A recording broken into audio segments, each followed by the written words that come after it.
culture. Avant, l'étang était classé A, et on prenait les huîtres, on les vendait directement. Avec l'urbanisation, avec la pollution, l'étang a été déclassé, donc en B, ce qui a obligé les conchyliculteurs à s'équiper en bassin de décantation pour d'abord faire décanter les huîtres et après les vendre. Donc, et on le voit. Et ça, c'est des villes qui ne prennent pas en compte ces activités-là. Pareil pour la pêche. Pareil pour la pêche. Ces producteurs qui doivent aussi vendre leurs produits, donc des huîtres, est-ce que vous avez pu travailler ensemble? On a toujours travaillé ensemble. Ils produisent, ils vendent. Pour finir sur la pêche, qu'il faut bien comprendre, c'est qu'effectivement, là, il y a des plans, il y a une activité qui est limitée sur la Méditerranée. Là, il y en a encore une plus grosse qui vient de tomber, quand même, avec les zones naturelles.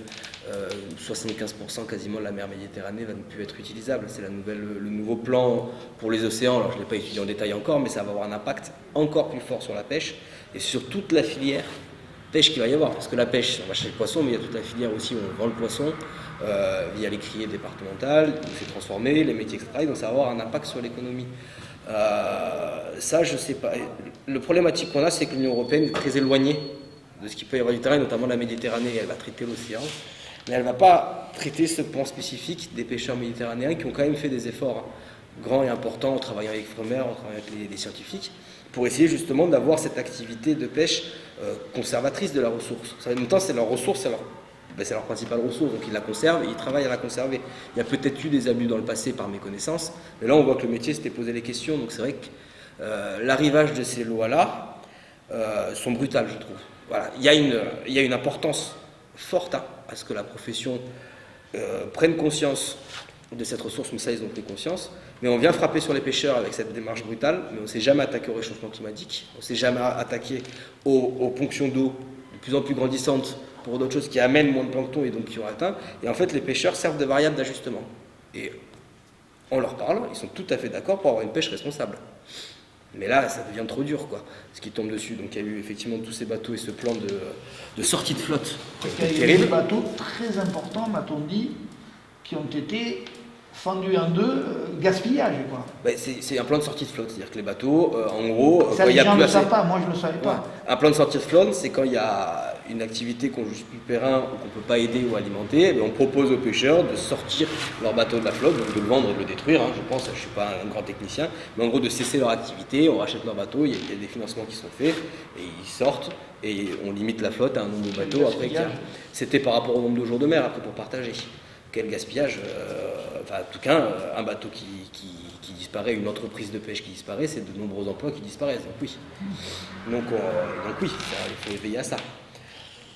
C'est par rapport à ce que dit Gabi, ce qui est terrible, c'est que la France a commis une erreur historique de céder tous les droits de la mer à l'Europe. C'est-à-dire qu'aujourd'hui, la France, au regard des transferts de compétences à l'Europe, elle n'a plus aucun pouvoir sur son littoral, ni sur la gestion des eaux. C'est à partir des règlements européens que tout descend, avec les conséquences que vient de dire Gabi. Premièrement. Deuxièmement, on fait supporter à la pêche le poids de la protection environnementale de la ressource. Alors, elle a besoin d'être régulée, la pêche. Mais l'Europe, ce qu'elle fait aujourd'hui, c'est tout à fait le contraire d'une régulation. Parce qu'il y a cette casse terrible vis-à-vis de la pêche artisanale, c'est-à-dire la pêche côtière. C'est vrai chez nous, c'est vrai en Atlantique. Je ne sais pas si vous avez vu les mouvements là, ces derniers jours chez les pêcheurs de l'Atlantique, c'est dramatique. Là. On est en train de tuer tout ce qui nous reste de la filière. Mais par contre, l'Europe, sous la pression des lobbies, elle préserve, voire elle développe toute la grande pêche industrielle qui, elle, est la responsable de la surexploitation des océans et des mers dans les eaux internationales. Et ça, c'est terrible, ça. C'est terrible. Il n'y a pas de quota dans la grande pêche industrielle pour faire les barrettes que tu trouves dans les supermarchés, le surimi, les barrettes de surgelé, etc., où tu ne sais pas, c'est du mélange, tu ne sais pas avec quoi c'est fabriqué. Là, les grands chaluts de la grande pêche qui travaillent là-dessus, qui sont pour l'essentiel des chaluts hollandais, écossais, suédois, surtout de l'Europe du Nord, etc., pêchent sans limite de tonnage. Sans limite de tonnage. Voilà. Sur les grands océans, c'est pareil, aussi, l'océan Indien, Donc pareil. ces grands industriels de la pêche ont des accointances. Ils sont à l'heure actuelle protégés par les lobbies qui sont autour de l'Europe, où on fait croire au grand public qu'on gère la protection de la ressource par les mesures de surpêche qu'on impose aux petits pêcheurs, alors qu'on laisse faire les grands lobbies de la grande industrie. C'est ça la grande mystification. Alors que j'insistais là-dessus sur les pêcheurs qui ont été quand même, notamment Méditerranée à 7, à chaque fois irréprochables. C'est-à-dire quand il a fallu faire venir des scientifiques, ils ont su s'appuyer sur la recherche scientifique pour améliorer leur capacité à gérer leurs ressources. Les pêcheurs, et notamment à 7, on le voit, ça devient les premiers experts de la gestion de la ressource, mais c'est normal, c'est eux qui travaillent avec. Donc ils ont fait venir les scientifiques d'Ifremer, ils ont fait des manœuvres, et on arrivait à quelque chose qui avançait. Mais ce plan est arrivé d'une manière brutale, et c'est vrai que c'est pas corrélé avec la réalité. Qui plus est, au-delà même de l'abandon de la mer, c'est qu'on pourrait, à la limite, si on avait eu la possibilité, nous, collectivités, aider après ces métiers-là en disant, ok, il y a des limitations, nous, État français, région, département, on décide d'aider cette profession. Mais on ne peut même plus les aider. Une fois que c'est l'Union européenne qui a récupéré aussi les capacités et les moyens d'aider la profession. C'est-à-dire qu'il faut s'appuyer sur des subventions européennes pour aller travailler sur, par exemple, le changement des navires. Voilà. Le problème qu'il y a sur les nombres de fermetures, c'est qu'il leur faut un nombre d'ouvertures de pêche et d'arrêt à la pêche pour être rentable, pour que le bateau soit rentable. Aujourd'hui, le nombre de jours d'ouverture ne permettait pas de payer le gasoil et le bateau. Et les marins pêcheurs. Donc en fait, tu pêchais à perte. On te pousse à la destruction. Donc là, on pousse à la destruction, puisque le nombre de jours, par contre, reste le même. Il y avait 20 navires qui avaient 100 jours, c'est pas les chiffres, mais c'est par exemple, ça te fait 2000 jours. Si tu te retrouves avec 15 navires, tu gardes les 2000 jours quand même. Donc il y a plus de jours d'ouverture, et donc là, il y a un équilibre qui se fait avec une rentabilité. Mais ça te pousse à détruire des bateaux, du coup. Et détruire des bateaux, c'est détruire des emplois. C'est ça l'important. Et ce qui est terrible, tu vois, c'est que l'Europe, c'est un combat qu'on a perdu. Celui-là, on ne l'a pas gagné. On s'est toujours défendu depuis 50 ans sur la notion de la spécificité méditerranéenne, de la pêche méditerranéenne, qui est une pêche sur un littoral qui est totalement différente dans les pratiques par rapport à l'Atlantique. Tu vois. Pourquoi je dis ça? Je dis ça parce qu'avant même que l'Europe existe, ici, les ports de pêche s'étaient dotés de prud'homie. Les prud'homies étant des organismes d'organisation de la gestion de la pêche et les prud'hommes étant élus par leur père. C'est-à-dire qu'ils ont inventé une autoréglementation qui existe depuis 100 ans, ici en Méditerranée. L'Europe, elle n'existait même pas. Et je vais te donner quelques exemples. La pêche au chalut. Ici, à Sète, à Port-Vendre, à Port-de-Bouc, etc., là où il reste encore quelques chaluts, tu ne fais pas de marée. C'est interdit par le règlement prud'homal. C'est-à-dire, tu sors le matin, il faut que tu rentres à 4 heures l'après-midi. En Atlantique, tu fais 15 jours de marée. C'est-à-dire, tu pêches 15 jours, nuit et jour. Ici, en Méditerranée, donc, ici, tu sors le matin, tu rentres l'après-midi. Ici, en Méditerranée, tu ne pêches pas le samedi, tu ne pêches pas le dimanche. Par des chaluts, qui sont les plus... Il y a eu des avancées sociales. Ce n'est pas des avancées sociales, c'est de la réglementation que les pêcheurs se sont donnés pour protéger la ressource. Et ça depuis 100 ans.